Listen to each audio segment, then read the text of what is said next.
안녕하세요. 존버킴입니다. 오늘은 암호화폐 자동매매 시스템 만들기 with 파이썬 이 책의 8장 실전 거래에 대해서 이제 리뷰를 간단하게 해보려고 합니다.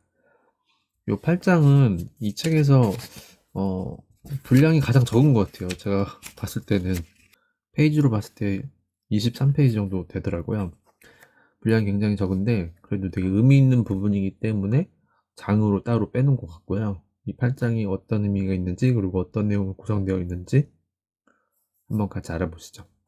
우선 보시면 이제 실시간 데이터 프로바이더라는 부분이 있어요. 챕터가 있는데 이게 어떤 내용이냐면요. 이게 이제 변경 가능한 데이터 프로바이더라고 이렇게 표시가 되어 있는 그림이 있는데 요게 이제 쇼미더머니 시스템에 대한 어떤 그 도식으로 이제 표현을 한 것 같은데, 여기 보면 쇼미더머니가 이제 데이터 프로바이더가 있고, 또 이제 스트래티지가 있고, 트레이더가 있고, 애널라이저, 그리고 오퍼레이터가 있습니다.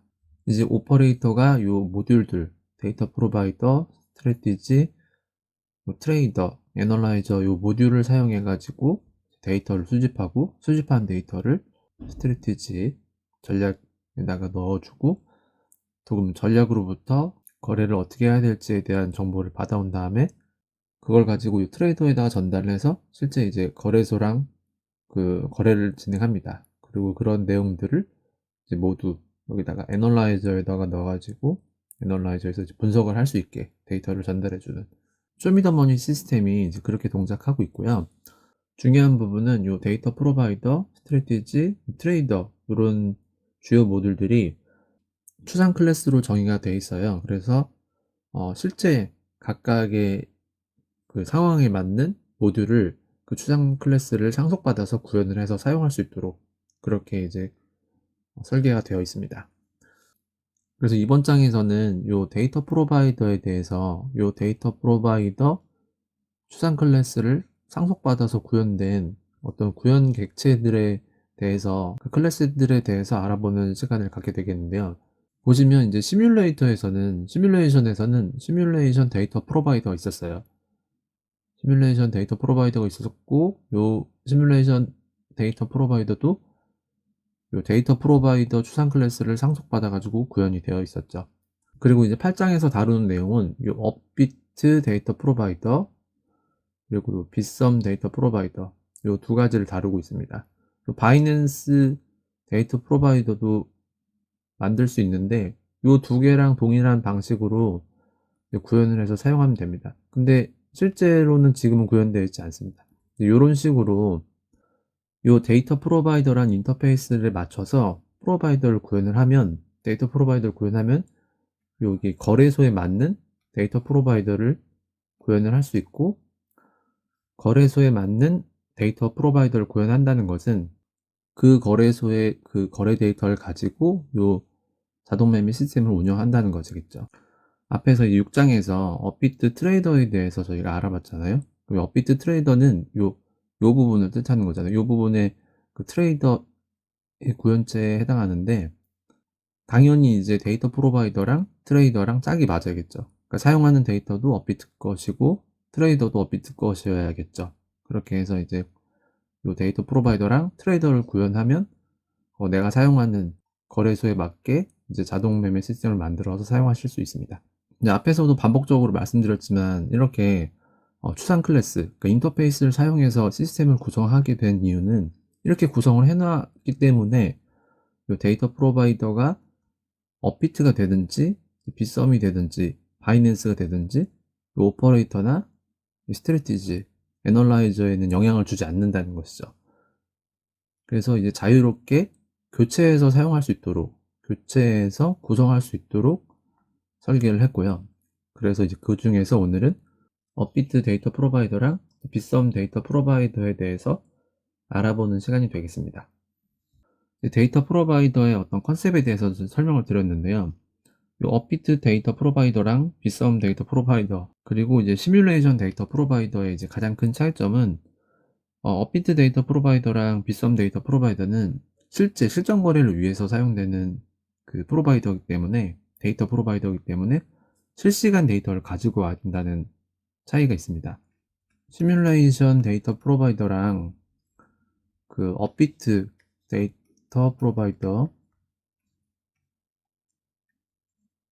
업비트랑 이제 빗썸 데이터 프로바이더가 있는데, 요 프로바이더들의 차이는, 가장 큰 차이는, 요 시뮬레이션 데이터 프로바이더는 여러 가지 그 일정 기간 동안, 시뮬레이션을 수행할 기간 동안의 데이터를 모두 가지고 와가지고 데이터 프로바이더에서 가지고 있다가 하나씩 전달하는 거죠.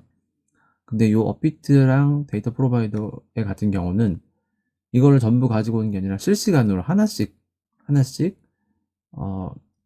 그 거래소에 요청을 해서 가져옵니다. 업비트에 요청을 해서 가지고 오게 됩니다. 실제 거래소에.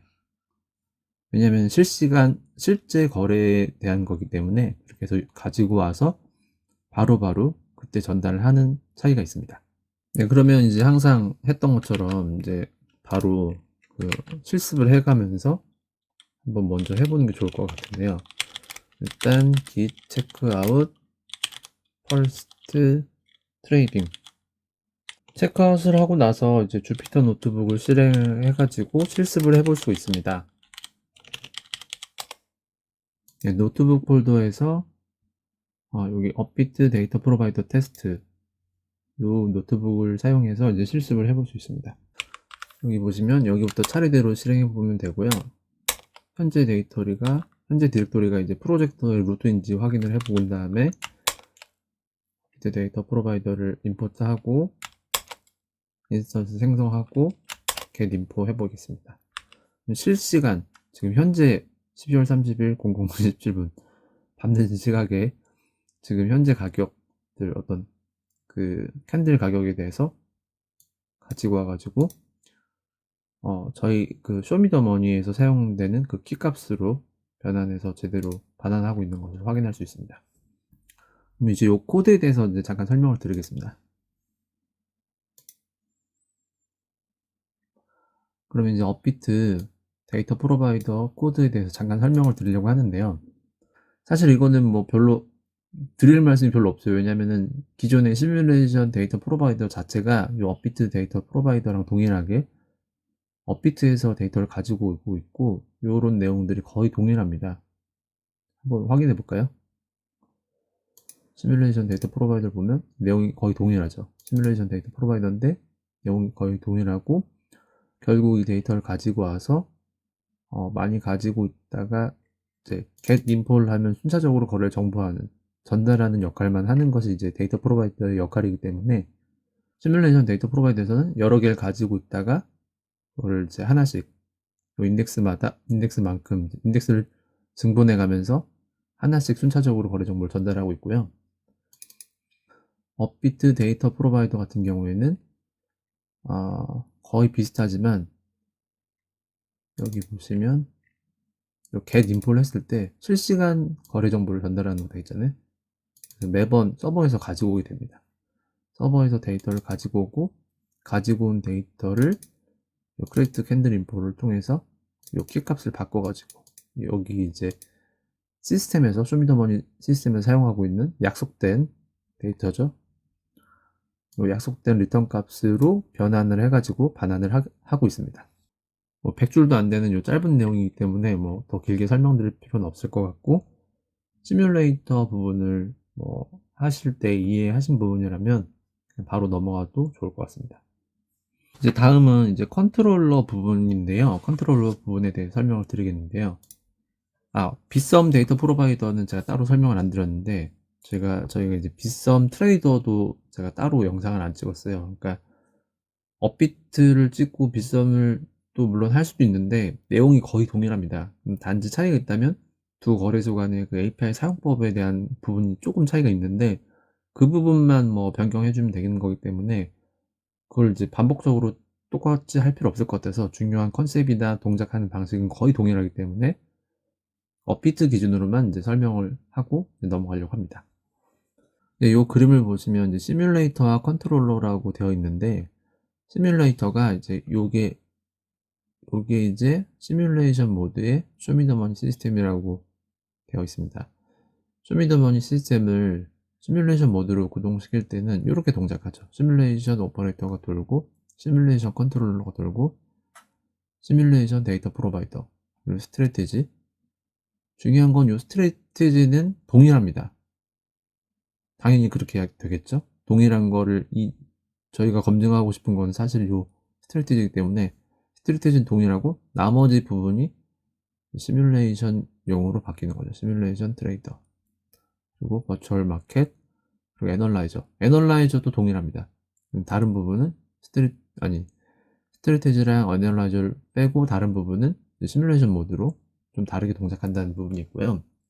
그럼 시뮬레이션 모드가 아니라 실전 거래에서 해야 될 부분은 일단 애널라이저랑 스트래티지는 동일하니까 뭐 신경 안 써도 될 것 같고, 데이터 프로바이더 조금 전에 이제 설명을 드렸죠. 실시간으로 하는 거기 때문에 많은 데이터를 가지고 와서 가지고 있다가 이거를 뭐 하나씩 주는 게 아니라 실시간으로 바로바로 그때그때 이제 업비트에 접속해가지고 HTTP 오픈 API를 써가지고 접속해서 데이터를 가지고 오는 게 이제 데이터 프로바이더고요. 트레이더 부분도 했었죠. 시뮬레이션 트레이더 말고 이 부분 이제 6장에서 했었죠. 6장에서 시뮬레이션 트레이더 부분도 했었고요. 그러면 이제 남아있는 게 오퍼레이터랑 컨트롤러가 남아있는데, 사실 이 오퍼레이터는 이미 여기서 시뮬레이터 할 때 했던 거나 다름없어요. 거의 동일합니다. 왜냐면은 요 데이터 프로바이더나 트레이더 이런 것들은 추상 클래스로 되어 있고 그걸 상속받아서 만들었다고 설명을 드렸는데, 오퍼레이터는 추상 클래스가 아니라 그냥 클래스예요. 그래서 데이터 프로바이더나 트레이더는 내용이 비어 있어요. 이제 코드를 보시면 잠깐 볼까요? 코드를 보면 이제 데이터 프로바이더 있죠? 그러면 여기 보면 추상 클래스예요. 그래가지고 내용이 없어요. 이런 걸 만들어야 된다라고만 돼 있고, 마찬가지로 전략도 마찬가지죠. 내용이 없고, 그리고 또 뭐 있어요? 그렇죠. 트레이더도 내용이 없어요. 이런 거를 만들어야 된다. 이런 API로 만들어가지고 이런 걸 받고 또 이런 데이터를 줘야 된다라는 어떤 정의만 되어 있는데, 정의가 되어 있고 이걸 가지고 시뮬레이션 트레이더를 만들지 아니면 실제 거래에서 사용될 트레이더를 만들지, 시뮬레이션 데이터 프로바이더를 만들지 실제 거래에서 사용될 업비트 데이터 프로바이더를 만들지를 이걸 가지고 만들었어야 됐어요. 근데 이 오퍼레이터 부분은 추상 클래스가 아니라 실제 클래스입니다. 그래가지고 오퍼레이터는 실제 클래스 동작하는 데 사용되고 있고요. 그러니까 실전 거래를 위해서 사용되고 있고, 이 오퍼레이터를 보시면 상속받았어요. 그러니까 시뮬레이션 오퍼레이터는 오퍼레이터를 상속받아가지고 동작하는 겁니다. 그러니까 이게 뭐냐면, 제 기억에 이 부분은 시뮬레이터 부분에서 설명을 했던 것 같은데 한 번 더 설명을 드리면, 그러니까 오퍼레이터는 일반적으로 동작하는 부분들에 대한 부분, 공통적인 부분들을 포함해서 전부 다 이제 구현이 되어 있는 거죠. 전부 다 구현이 되어 있고, 이 중에서 시뮬레이터 부분에서 특별한 부분만 다시 구현을 한 겁니다. 시뮬레이션에서 좀 특별하게 다르게 구현해야 될 부분만 시뮬레이션 오퍼레이터라는 이 클래스에서 오퍼레이터 클래스를 상속받아 가지고 새롭게 구현을 합니다. 여기서 보시면 이 슈퍼는 이제 이 오퍼레이터인 거죠. 오퍼레이터의 이닛을 불러주고, 그리고 시뮬레이션 오퍼레이터에서 사용될 멤버 변수들도 여기다가 프로퍼티들도 여기서 이제 설정을 해주고, 여기서 이제 자동 거래를 실행하는 부분들도 새롭게 이제 구현을 해주고, get 스코어 부분도 새롭게 구현을 해줍니다. 그리고 내용이 별로 없어요. 왜 내용이 없냐면 나머지 없는 내용은 오퍼레이터에 구현되어 있는 걸 그대로 사용하겠다는 거죠. 그래서 오퍼레이터에 있는 내용을 그대로 사용하되 시뮬레이션에 특화된 기능들, 특화된 그 메소드들을 사용이 필요한 부분에 대해서만 이렇게 구현을 해놨습니다.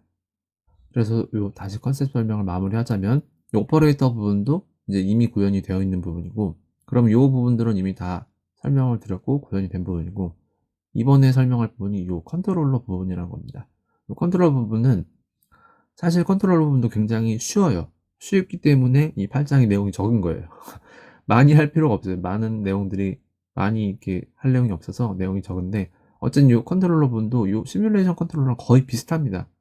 거의 비슷한데 실제 내용이 조금 다르겠죠. 명령어 같은 게. 왜냐면 시뮬레이션 같은 경우는 기간을 받는데 이 컨트롤러는 그렇게 기간 입력 받을 필요 없잖아요. 좀 더 간단하겠죠. 그런 부분에 차이가 있는 거고, 이렇게 차이가 있는 부분을 만들어 줬다고 생각하면 됩니다. 컨트롤러를 만들어 줬고, 이 컨트롤러랑 시뮬레이터 컨트롤러는 요 시뮬레이터 할 때 설명을 드렸을 것 같은데, 이 컨트롤러의 역할은 여기 사용자를 상대하는 역할을 합니다. 제일 앞에서 시스템의 앞쪽에서 사용자를 상대하는 역할을 합니다. 이렇게 이 유저라고 하죠. 사용자를 상대하는 역할, 유저의 인터페이스, 이런 부분을 이제 UI 레이어라고도 합니다. 그래가지고 사용자와의 그 인터페이스를 담당하는 모듈이라고 생각하시면 되고요. 사용자와의 인터페이스를 담당하는 모듈은 사용자가 원하는 대로 해주는 것이 가장 좋거든요. 그러니까 시뮬레이션 컨트롤러는 사용자가 시뮬레이션 모드로 사용할 때 필요한 것들을 대응해 주는 것이고, 요거는 이제 실제 거래를 사용할 때 필요한 내용을 대응해 주는 부분이 이 컨트롤러라고 생각하시면 될 것 같습니다. 그러면 이제 코드를 한번 보고 8장을 마무리하면 될 것 같습니다. 코드를 보기 전에 여기 보면 시뮬레이션 컨트롤러라고 되어 있지만, 여기 모듈은 시뮬레이션 컨트롤러가 되지만 실제 코드의 상에서의 클래스 이름은 시뮬레이터죠. 이 시뮬레이터로고, 실전 거래를 위한 그 컨트롤러는 요 그냥 컨트롤러라고 보시면 됩니다. 어쨌든 이 컨트롤러도 그렇고 시뮬레이터도 그렇고 사용자의 입력을 받아서 처리하는 유저 인터페이스 모듈이고요. 컨트롤러는 실전 거래를 위해서, 요 시뮬레이터는 시뮬레이션을 위해서 컨트롤할 수 있는, 요 쇼미더머니 시스템을 컨트롤할 수 있는 역할을 제공하고 있습니다.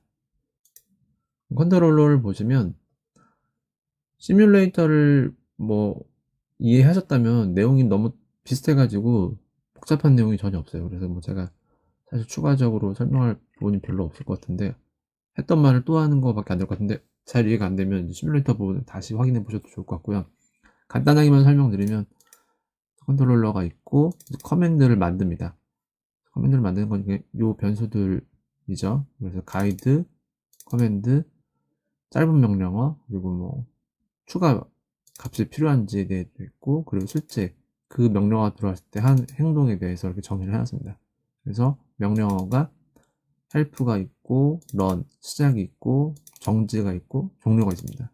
이제 시뮬레이터 같은 경우는 이제 구간도 입력받고 뭐 입력받을 게 많은데, 요거는 입력받는 것들이 좀 굉장히 간단하게 되어 있습니다. 입력받는 것이 굉장히 간단한 대신에 어떤 거래소에다 해야 할지 그런 것에 대해서는 여기 메인에 보시면 0번은 시뮬레이터인데 이제 실제 트레이딩이 2번이죠.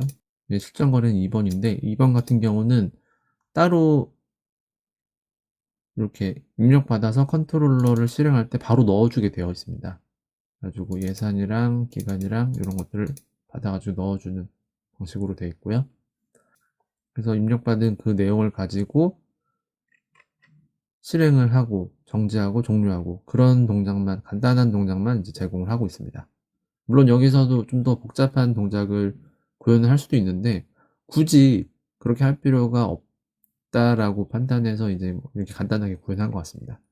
뭐 필요하시다면 여기다 명령어를 추가하셔가지고 오퍼레이터에 뭐 추가적인 동작을 한다거나, 아니면은 그 요 값들, 어떤 거래소를 할지 예산을 얼마 할지 그런 값들을 변경하게 할 수도 있습니다. 근데 지금은 이제 뭐 최대한 간단하게 하기 위해서 여기서 이제 생성자에서 다 입력받아가지고 처리하도록 되어 있고, 그 생성자에서 입력받는 부분은 여기 입력받고, 요 부분은 예전에 설명드린 것처럼 이제 이렇게 명령으로 실행받았을 때 요 뒤에 아규먼트로 전달받아가지고 요 파서를 통해서 그 값을 이제 파싱한 다음에 그걸 여기로 전달해주고 있습니다.